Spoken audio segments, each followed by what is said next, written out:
La entrevista del Telematutino 11, gente importante a tratar temas importantes. ¿Y qué tema más importante que la salud? Y contar con la participación de un brillante médico dominicano, el doctor José Silías Ruiz, quien es neurólogo, maestro de la medicina y gran amigo. The long time. Buenos días, doctor. Hola. Es un placer. No, para mí es verdad que me siento grato, me siento como en casa, ¿no? O sea, Qué bueno, una sensación qué bueno. agradable. Doctor, estos días yo vi en la prensa un titular de unas declaraciones suyas, que no eran políticas, sino de medicina. Todavía no me ha picado esa avispa, ¿no? y pudiéramos, usted escribe muy bien, usted decía que cada vez es más frecuente en jóvenes derrames cerebrales en la República Dominicana. ¿Por qué y qué provoca un derrame cerebral? Bien, ese llamado derrame cerebral tiene dos vertientes. Una que es la hemorragia y la otra es la isquemia, falta de sangre. ¿Qué ha pasado en la sociedad dominicana? Que cada vez vemos personas jóvenes, 30, 40 años, haciendo derrames cerebrales. Y 50, doctor, póngale ahí porque Sí. están jóvenes. No, y también 50, ¿no? Sí. No, cualquier muchacho tiene 60 años. Sí. ya eso. Para 70. M aquí. Yo soy un ejemplo también, después de los 15. Bueno, la cuestión es que hemos observado eso. ¿Qué ha pasado? ¿A qué se debe? 3 o 4 cosas. Lo primero, esa vida desorganizada, ¿verdad? El uso de drogas, el uso de los estimulantes, el abuso de esas pastillas masculinas, la juca esta, el estrés severo, es decir y la inatención a la salud. ¿Qué le pasa al joven? El joven vive su vida de felicidad. No se chequea nunca. Jamás, pero ¿y para qué? Yo soy joven. O sea, uno empieza a chequearse después de los 15 años. Uno empieza a chequear presión, chequear aquello. Pero ese joven no se chequea. Y sabe Dios, ese joven tiene una cardiopatía, ese joven puede tener hipertensión arterial. A mí no me duele la cabeza. No, espérese, amigo. Hay gente por ahí, amables televidentes, que nunca se han chequeado la tensión arterial. Y ese paciente puede debutar con el derrame cerebral, porque nunca se chequeó, nunca le hicieron las grasas. Si no hay en sangre. síntomas cuando usted tiene la presión alta. Óigame, es una enemiga silente. Eso es como la diabetes. No da síntomas hasta que usted está desguayengado. Entonces, si se puede prevenir, señor mío, hágalo. Hay gente que no tiene sangre en las venas, como dice Lino Borges. ¿Y por qué? ¿Cómo así? Lo que tienen es grasa. Tienen aceite de ese carro. Cuando uno le cambia el carro, el aceite negro ese. Eso es lo que tienen. Tienen unas grasas elevadísimas. Doctor, eso que dicen que los pacientes jóvenes, cuando le da un derrame, es más severo que en los pacientes mayores, ¿eso es cierto? Es verdad. ¿Y por qué? La razón es que es más agresivo el daño. O sea, en el cerebro envejeciente, como tiene una atrofia cerebral, supongamos una hemorragia, ¿verdad?, que son comunes en jóvenes. Esa hemorragia encuentra un cerebro sano, un cerebro sin atrofia. Mientras que esa misma hemorragia en un paciente de edad va a encontrar un cerebro que tiene espacio. ¿Por qué tiene espacio en el cráneo? Porque el cerebro está atrofiado. Entonces, generalmente esos derrames cerebrales, tanto hemorragias como infartos, y máxime que en el joven las hemorragias son más comunes que los infartos. Los infartos son más comunes a mayor edad. ¿Y cuál es la diferencia entre infarto y derrame? Ok, le llaman a los dos derrames, no son derrames los dos. Si tomamos la hemorragia, Eso es la ruptura de una un- ruptura de un vaso. Se rompe un vaso, un aneurisma, una malformación, o las arterias, puede ser dentro del cerebro o fuera del cerebro. Los de dentro del cerebro es la intraparenquimatosa. Esos son los peores, ¿no? No, las de afuera son peores, penosamente. La hemorragia dentro del cerebro queda encapsulada, tienen poco espacio para expandirse y el vaso se cierra por la compresión. Mientras que el de fuera es por un aneurisma. ¿Tú te acuerdas cuando uno estaba chiquito, que uno soplaba una vejiga y le salía como una pelotica a la vejiga, Sí. la vejiga mala? Eso mismo. El vaso se rompe y estalla. Eso es derrame, porque hay una extravasación de sangre donde no debe haber. Pero en el infarto, el vaso se tapona, lo tapona un trombo, un émbolo, ¡pap! Y todo el territorio que ese vaso irrigaba va a morir. Entonces, a los Eso dos es lo que le llaman isquemia. es la isquemia. Entonces, a los dos, a nivel popular, le llamamos derrame a ambos. Pero no, uno es derrame, sí, porque hay sangre circulando, y el otro es taponamiento, el otro es infarto. ¿Cuál es más grave de los dos? El derrame cerebral, perdón, la hemorragia. La hemorragia es más grave que es la más grave, isquemia. sí. ¿Qué pasa con la hemorragia? Porque la isquemia daña el territorio localizado. La arteria tal iba a un sitio y esa parte que él irrigaba se quedó. Pero ¿qué pasa con la hemorragia? Vamos a hablar de la hemorragia subaracnoidea, rompimiento de aneurisma, que es la común. La sangre se llena todo el cerebro. ¿Y cómo reacciona el cerebro? Toda esa circulación Se compromete. se compromete y hace un espasmo cerebral. Hay una regla de 3 en las hemorragias. 3 horas, 3 días y 30 días. Esa regla de 3. En 3 horas, el paciente tiene un 80% de mortalidad. En 3 días, tiene un chance de hacer lo que se llama el vasoespasmo. El paciente puede llegar con un dolor de cabeza severo, pero con muy poco daño neurológico. Pero en esos 3 días, al ver el espasmo cerebral, el paciente hace la gravedad. Y a los 30 días tiene el chance de resangrar si no se toman las medidas enérgicas para evitarlo. Es decir, que uno y otro son malos, pero los más graves son las hemorragias. Doctor, pero hay personas que sobreviven pero quedan con daños permanentes, incapacidad de hablar, incluso de la memoria le falla, no. problemas motores. Eso es lo grave de esos derrames cerebrales, que la mayoría de ellos, de los infartos principalmente, son en periodos laborales de las personas, en etapas de funcionamiento Productiva. laboral. Entonces, es la causa número 1 de invalidez permanente. Y es la tercera causa de muerte. Cardiopatías, cánceres y tercero va el derrame cerebral. Entonces, es grave. Entonces, si podemos nosotros evitarlo, ¿qué pasa? Hay 2 clases de factores que predisponen a los derrames. Están los que se pueden modificar y los que no se pueden modificar. ¿Cuáles son esos factores que no se pueden modificar? La herencia. Hay familias enteras que hacen derrames cerebrales. Usted se parece a su papá y a su mamá. Hay gente que se parece al vecino, pero son los menos. Lo segundo, etnia. Nosotros, los rubitos de ojos verdes, hasta ahí perdemos, compadre. Peor en los negros, el derrame. Peor. Peor. Es más frecuente. Tercero, sexo. Es más frecuente en el hombre hasta que la mujer llega a la menopausia. Llegar a la menopausia, se igualan los 2 factores de riesgo. Pero eso no se puede cambiar. Usted no puede cambiar su sexo. Bueno, sí, ya hay gente que es posible, ya. Pero biológicamente usted no puede. Entonces, esos son factores no modificables. También se agrega la mala educación. La escasa educación es un factor de riesgo. Dígame qué terrible esto. La pobreza es peor, es mala por todo. Entonces van los factores de riesgo que sí son modificables. Hipertensión arterial, diabetes, las grasas en sangre, el tabaquismo, el alcoholismo, la falta de ejercicio, la homocisteinemia. O sea, esos son factores que usted va al médico, se le hace un examen, usted es diabético. Vamos a ponerle tratamiento para la diabetes. Usted es hipertenso, vamos a ponerle tratamiento para la hipertensión. Usted está en factor de riesgo de infarto, vamos a tomar la medicación para evitar que esa sangre se empegote y le provoque el infarto. Entonces, ¿qué yo quiero decir con esto? Que no espere usted estar ya en una cama de cuidados intensivos grave para cuidarse. O sea, sí es posible evitarlo. Entonces, ¿Desde cuándo hay que cuidarse, doctor? ¿Desde qué edad? bueno, se supone, y los científicos señalan que debe ser desde la infancia. Desde la infancia. Desde la infancia. Un chequeo. No el chequeo, la alimentación. O sea, esa comida chatarra. Imagínese. Tan mal que se ¿Y alimentan cómo estos? con los jóvenes uno puede con esa comida Exacto, chatarra? no tiene Explíquemelo. educación. O sea, la modernidad lleva al hamburger, al chimichurri, al que sé yo qué, al La pizza, pollo, la la pizza, aquello. O sea, entonces, innegablemente que ese espectro cultural penosamente es culpable de que esos derrames cerebrales aparezcan en personas jóvenes hoy. Doctor, y en el caso de un aneurisma, ¿eso se puede detectar? Sí.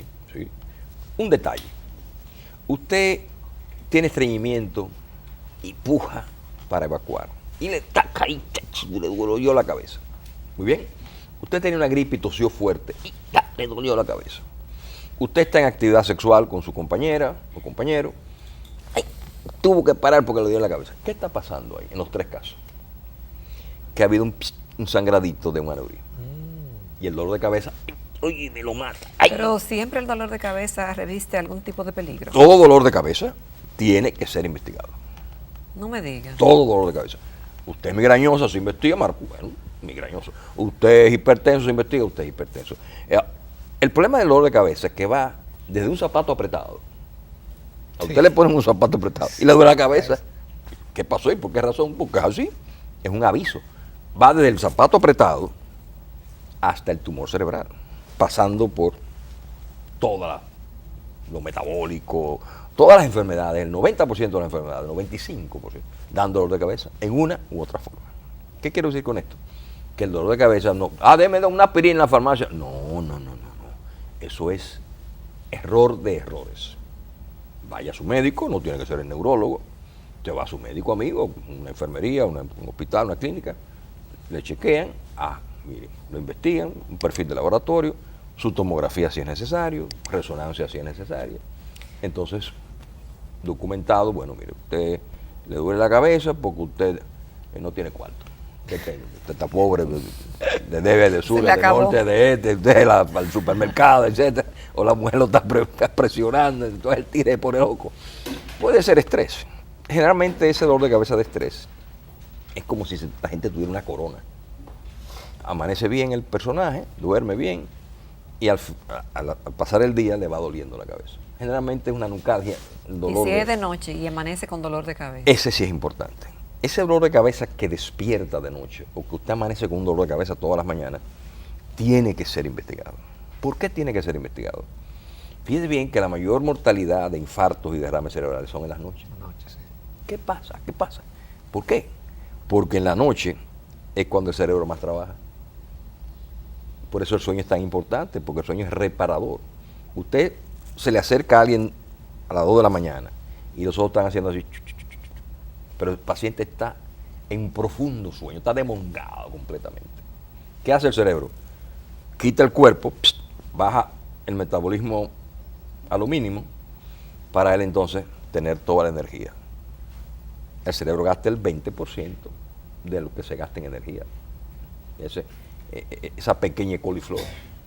O sea, entonces el cerebro es demandante. Entonces por esa razón hay que cuidarlo. ¿Por qué razón? Porque ¿qué pasa ahora que hacemos resonancia magnética? Nos hemos encontrado que usted le manda a hacer a una dama, las damas son más migrañosas que los varones, una resonancia magnética. Y en esa resonancia magnética usted empieza a ver unos punticos. ¿Qué ha hecho esa dama? Esa dama ha hecho infartos, microinfartos. Pero ella está sana, ella está bien, ni mareo. No, un día le dolió la cabeza, un día tuvo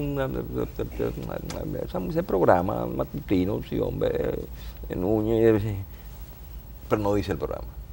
Esa fascia nominal momentánea, o va manejando y ¡top! ¿A dónde yo voy? ¿Dónde que yo voy? Se para y vuelve y conecta. ¿Qué ha pasado a ese cerebro? 2 cosas. O ese cerebro le está faltando sangre, porque el cerebro es ñoño, el cerebro es lo más ñoño que hay. O ese cerebro se está demenciando, puede ser parte del Alzheimer. Entonces, innegablemente que eso hay que atenderlo. Usted no vaya a una farmacia, mírame, dame una aspirina, ven, a su casa, ajá. Es como los motoristas cuando chocan, ¿no? El motorista choca, sin casco, va a la emergencia, bueno, lo chequea el médico de emergencia y está bien, no hay nada. Pero, a las 3 horas se muere. ¿Qué le pasó?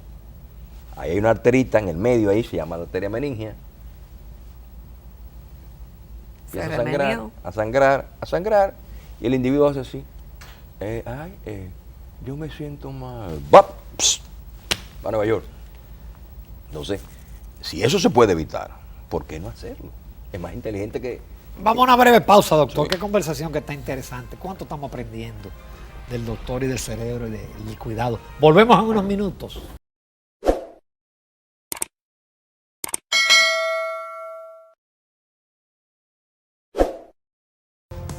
Continuamos esta mañana en Telematutino 11 conversando con el prestigioso neurólogo, el doctor José Silie Ruiz.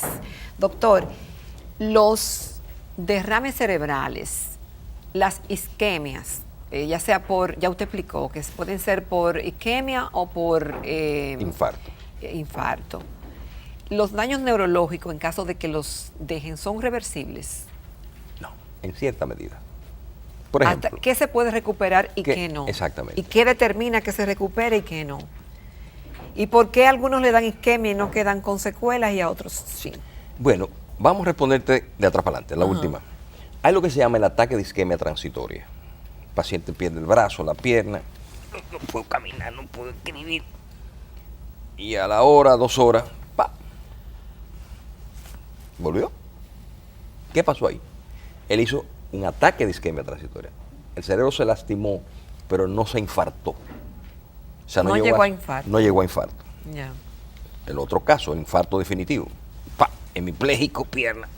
Entonces ese paciente pasa inmediatamente, se pueda, a la fisioterapia. ¿Qué va a quedar? Todo va a depender de la severidad del daño, del territorio lastimado. Generalmente, lo que más se recupera es la pierna. La persona queda con el brazo muy lastimado y si a los 3 meses no se ha recuperado, consumatum es, no recupera más. ¿Y el habla? Depende también del territorio. Hay 2 áreas del lenguaje. Hay el lenguaje que usted lo expresa y hay la comprensión del lenguaje. Ellas están un poquito separadas, las 2 áreas en el cerebro, felizmente. Entonces esa persona a veces queda o disártrico y hay casos de afasia, que el individuo no vuelve a hablar. No vuelve a hablar. Claro, dependiendo todo del territorio afectado en el cerebro. Doctor, en otro tema, Parkinson y Alzheimer no tienen cura, No. Pero se puede prolongar. Claro, claro. Bueno, los invito el próximo miércoles 19 a la puesta en circulación de mi libro de Alzheimer. Eso aquí en la Biblioteca Nacional. Lo tenía calladito, doctor. Me sentiría honrado con la compañía de ustedes. ¿Cómo no? En ambos son procesos degenerativos. ¿Qué tenemos nosotros como opción? Lo primero, de Parkinson, si leen mañana el periódico Hoy, escribo en mi columna de Parkinson. Vecino tuyo. Él y yo somos vecinos, nos teníamos. Dame una cebollita. El Parkinson, mientras más temprano se haga el diagnóstico, mayor beneficio. Igualmente que el Alzheimer. Si usted me lleva a mí, el paciente con Alzheimer, en una etapa 2, ya el paciente lo llevaron, él no fue. Ya lo llevaron, ya. Doctor Silie, ¿dónde anda el doctor Silie?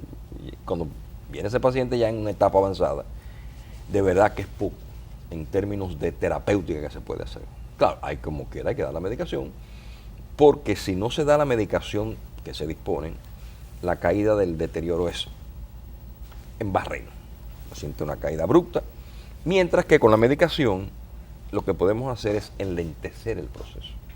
Claro, si usted me dice a mí que usted me va a dar a mí 3 o 4 años de razonable vida independiente, Está bien. vale la pena. Con el Parkinson por igual. Cuando el Parkinson llega ya al temblor definitivo, ese paciente ha pasado por 5 o 6 síntomas premonitorios. Insomnio. No significa que el insomnio sea Parkinson. No necesariamente, hay gente que son insomnes jóvenes. Lo segundo, estreñimiento. Lo tercero, disminución de la olfacción. Pacientes que no huelen. Que no estoy oliendo bien. El paciente no ha temblado todavía. Cuarto, le rebotan los cheques en el banco. ¿Por qué? Porque la firma no es igual. No es igual. Así nos dijo un amigo nuestro, Sí. que se dio cuenta, por la escritura. La escritura. Y en última instancia, como quinto punto temprano de la enfermedad de Parkinson, son unos dolores que no se corresponden a reuma. O sea, el que es reumático tiene dolores articulares, el que tiene neuropatía tiene dolores en una parte del brazo. No, estos son unos dolores en el músculo, es un dolor que el paciente no lo puede explicar. Usted tiene dolores, sí, a mí me duele el hombro, me duele el brazo. No significa que el que esté adolorido tenga Parkinson, no. Tiene que haber un conjunto de esos elementos. Doctor, Entonces, perdón, hay medicamentos para alargar La calidad de vida. Sí. la calidad de Sí, vida. sí, innegablemente. Pero hay un momento inevitable en el cual No. como Bueno, toda enfermedad. llegan los temblores Llegan. y usted borró en el caso de Alzheimer. Exacto. Y también hay un Parkinson Plus, que Ajá. es un Parkinson de demencia. Es una demencia no tan severa como Alzheimer, pero demencia al fin. Ok. Pero felizmente son pocos los casos, son menos los casos. Doctor, el tic nervioso, ¿eso es por enfermedad? ¿Lo No, determina no, algo? no, ¿O no. qué es eso? ¿Y si Ese- se trata? Ese tic nervioso, dependiendo, hay que descartar que no haya un proceso metabólico, que no haya. Generalmente, el tic es secundario a las situaciones de estrés, generalmente, el benigno. Pero hay otros que son secundarios a mioclonía, o sea, son contracturas musculares, ¿verdad? Que el paciente, hay un por ciento menor que son monerías. Sí, principalmente en jóvenes. Que sí, le y cogen bajen con... uno, chacho, tranquilo, Deja eso. deja eso, todo eso se arregla. Verán, pero generalmente, en el 99% de los casos son benignos, no tienen mayor trascendencia. Qué pena no tener más tiempo, doctor José Sillier, pero qué interesante. Muy ¿Cuánto interesante. hemos aprendido? Hay que Gracias. cuidarse. No, Muchísimas gracias, no, doctor. el placer. Porque para además mí. usted explica con comunicador. Con Con muchas tanta- gracias. La herencia de los CIDIE de maestro, ¿no? Es una Exactamente, herencia. exactamente. Muchísimas gracias. Nos vamos